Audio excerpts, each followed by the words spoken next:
Rasul bersabda, bagaimana proses jin mencuri dengar, mengintip, mencuri dengar. Rasul bersabda, "Idza qadallahu al-amra fis sama", apabila Allah menetapkan suatu urusan di langit, darabatil malaikatu bi adni hatiha, maka malaikat meletakkan sayapnya tidak terbang. Dalam hadis yang lain, malaikat akan berhenti di dua tempat.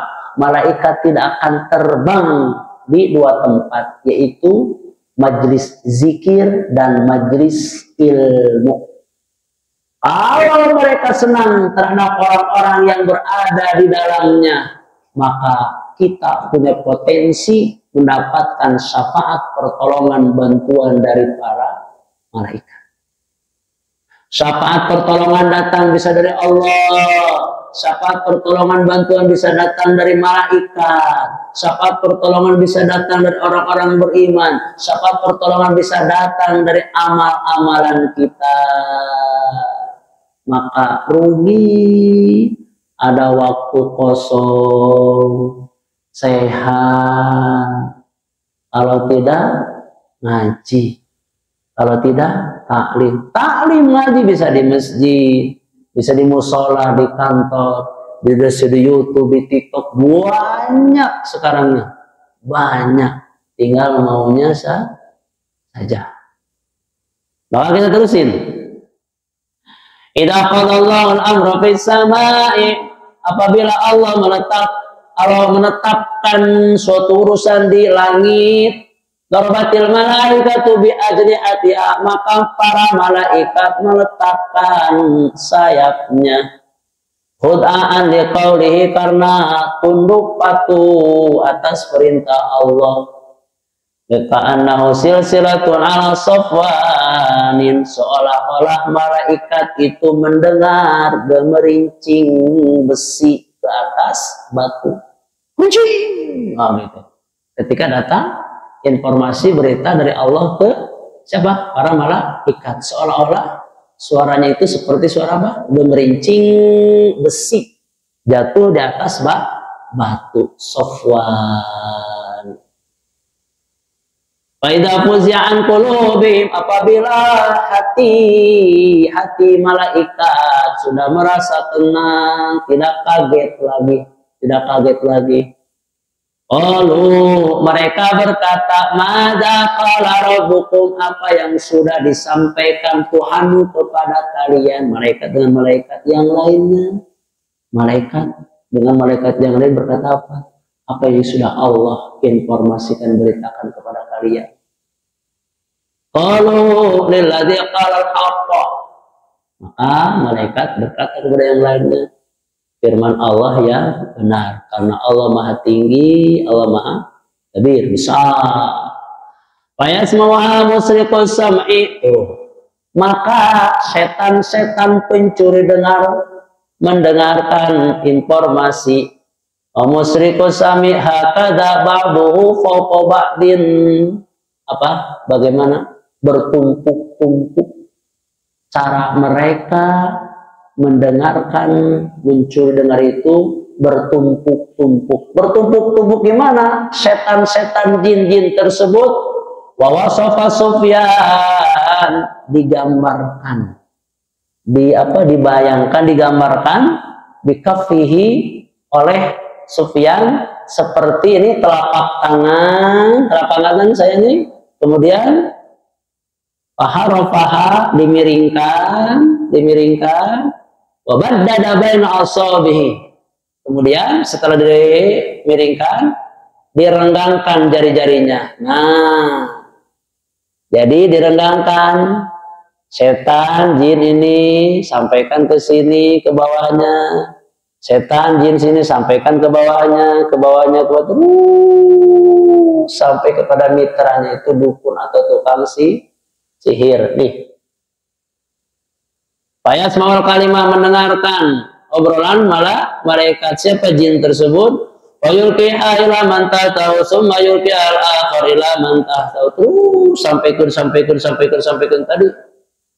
Tapi kata Sabu Buya Hamka itu tadi, kadang setannya itu mendengarkan awal tapi tidak mendengarkan ucapan akhir. Kadang setan jin itu mendengarkan akhir tapi awalnya tidak terdengar. Kenapa? Karena dilempari oleh apa?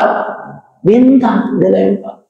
Belum juga ngomong udah udah mendengarkan dia tembak, belum kan terus. Hatta yuqiha ala lisani sahir au kahin tuh sampai apa berujung kepada tukang sihir as-sahir au kahin atau kepada dukun. Eces. Barubama adal kasyihabu qabla yulqiha wa rubama alqaha qabla ayyudrikahu. Belum juga menyampaikan sudah disambar oleh petir. Sudah disampaikan di apa namanya itu dilempari oleh bintang lagi. Ayakdu maha nyata kadin, maka ketika sampai kepada sahir tukang sihir atau dukun, maka para dukun sihir itu akan membuat kedustaan. Makanya informasi ketika ada yang kesurupan, terus dia ngomong sama si Fulan. Kemarin saya harus ke Jakarta, tapi nggak jadi. Ada anak-anak harus setiap maghrib anak-anak itu kasurupan. Pas saya nggak bisa, kalau secepatnya kita bikin janjian aja. Terus gimana dong? Ini aja pakai serbuk bidara, ini serbuk bidaranya, ini doanya, mudah-mudahan ngajodoh, amin ya robbal alamin. Yuqalu laisa qala lana ya makada wa kada fa yusaddiqu bitil kalimatil lati sama minas sama. Maka orang-orang itu benar meninggalnya. Cek orang-orang yang suka pergi ke dukun, benar meninggalnya omongan nanti. Iya benar. Nah itu mah kebetulan saja. Karena tadi itu caranya mereka mencuri dengar informasi obrolan malaikat tentang nasib penduduk bumi. Hujannya gimana, si bulan gimana. Hadis riwayat Bukhari. Jadi kalau kita suka mencuri dengar, apalagi niatnya buruk, apa bedanya dengan jin?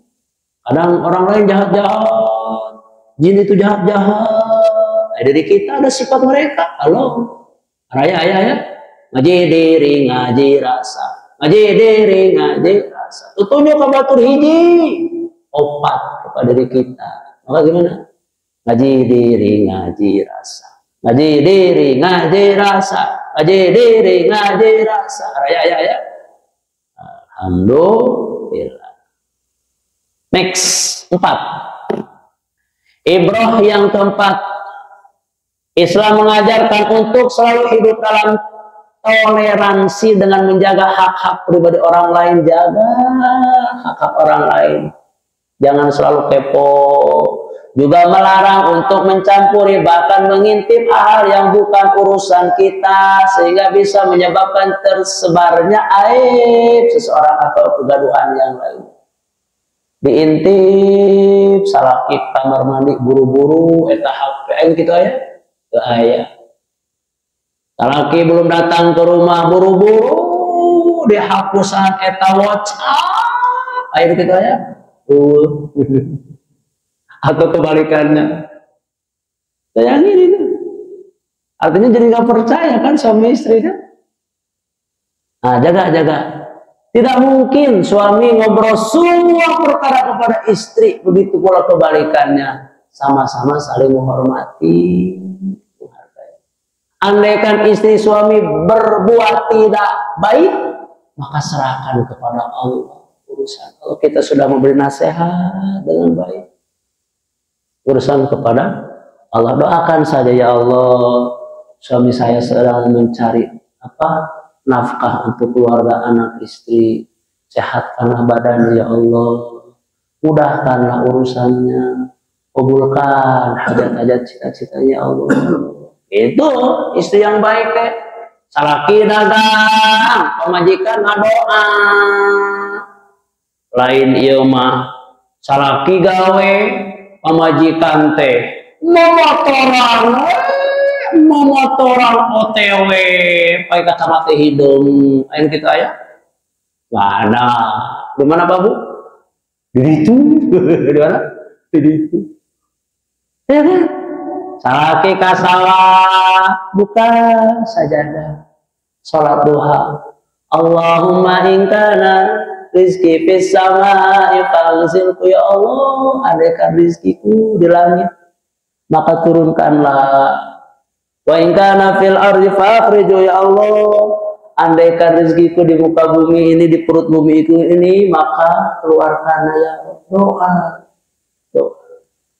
eces idhar maka wala tajassasu wala yaghtab ba'dukum ba'dha jangan mencari-cari kesalahan orang lain sabab aib diri lebih banyak untuk diperbaiki. Jangan menggunjing menjelek-jelekan orang lain kecuali untuk kemaslahatan pribadi. Sebagian ulama menyatakan jika yang membicarakan tersebut ridho, ada perkumpulan 2 orang 3 orang di depan kita nih. Kalau membuat mereka ridho atas kehadiran kita, maka tidak apa-apa. Tapi kalau misalkan namun jika tidak diketahui mereka suka atau tidak, maka sebaiknya sebaiknya janganlah mencuri dengar pembicaraan tersebut kecuali dengan izin mereka. Sini. Ayo kita ngopi. Ayo ngopi. Baru datang. Jangan langsung ujung-ujung nimbrung. Lihat. Khawatirnya tadi subba fi udunaihil anuku.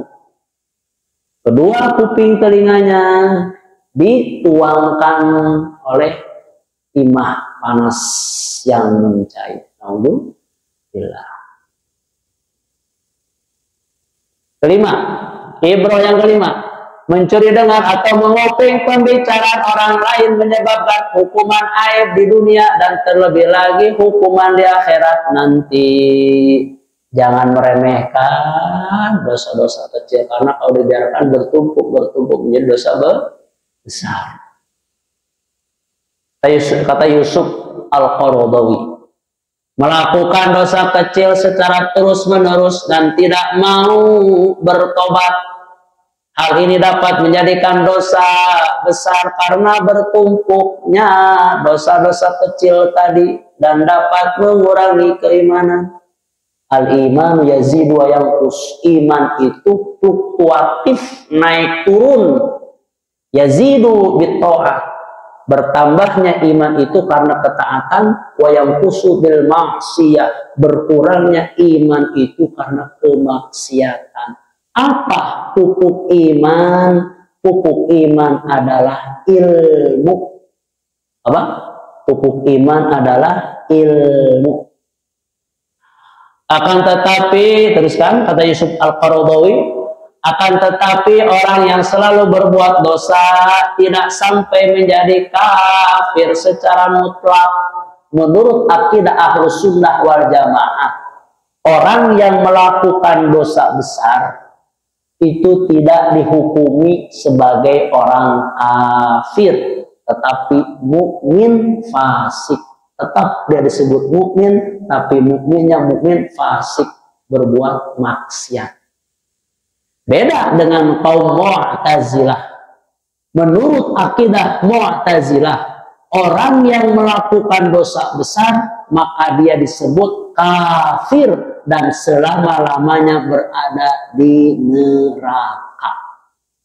Sedangkan menurut akidah Ahlus Sunnah wal Jamaah bahwa orang yang melakukan dosa besar maka dia tetap mukmin, tapi mukminnya mukmin fasik, mukmin yang melakukan kemaksiatan dan tidak selama-lamanya berada di neraka. Kenapa? Karena di sana ada syafaat, pertolongan, bantuan. Siapa tahu datang pertolongan syafaat dari sahabat. Bukankah dikatakan oleh Hasan Al-Basri, istaghfiru minal asdiqa'il mu'minin. Kata Hasan Al-Basri, perbanyaklah oleh kalian sahabat yang baik, fa innalahum syafa'atan yaumal qiyamah, karena mereka bisa saja memberikan syafaat pertolongan bantuan kepada Anda. Tuh. Apa juga yang disampaikan oleh Imam Asy-Syafi'i. Imam Syafi'i berkata, inna ahlal jannati idza dakhalul jannah, apabila penduduk surga sudah masuk surga semuanya, maka sahabat yang baik akan bertanya kepada Allah, ya Rabb, mana sahabatku yang dulu melakukan kebaikan ini dan itu ya Rabb. Ya Rabb, mana sahabatku dulu yang menyuruh berbuat baik A, B, C dan seterusnya. Apa kata Allah? Idhabu ilanar, pergi cari ke neraka.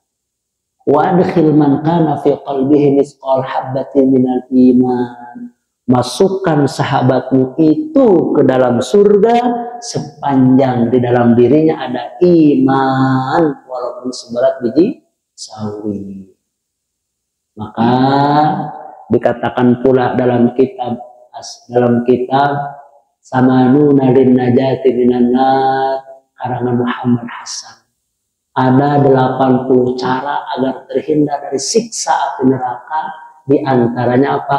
Musahabatus sholihin, bergaul dengan orang-orang yang soleh.